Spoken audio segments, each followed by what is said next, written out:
په دې ویډیو کې زه غواړم تاسو ته دا وښیم چې څنګه خپل د ډیټا انالیسس ټول په اکسل کې فعالولی شئ. که چیرې تاسو د ډیټا ټاب ته ولاړ شئ، د ډیټا په ټاب کې دغه تاسو وینئ چې ډیټا انالیسس معمول په اکسل کې دا تاسو نشئ لیدلی.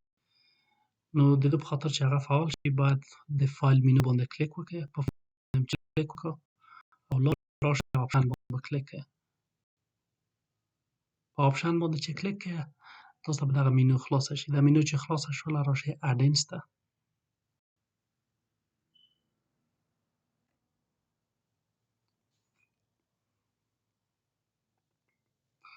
اډینس باندې چې کلیک کړو نو تاسو به راشئ دلې به په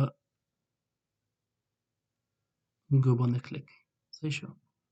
په ګو باندې چې کلیک کړو دلته به د انالیسس ټول پک او انالیسس ټول پک وی بی ای یورو کرنسي او سالت اډینس چې هر معلومات هم پکار وو. مثلا د ما اوس انالیسس ټول پک پکار دی.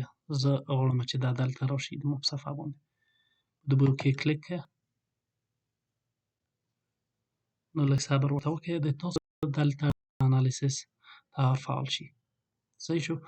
او کله چې ډیټا انالیسس نه تاسو د مختلفو احصایوي معلوماتو په تحلیل او تجزیه کې استفاده وکړئ. مثلا د انواع ټسټونه کړلی شئ، کورلیشن او وریانس او هیستوګرام او اف ټسټ، ټي ټسټ او فوریر انالیسس.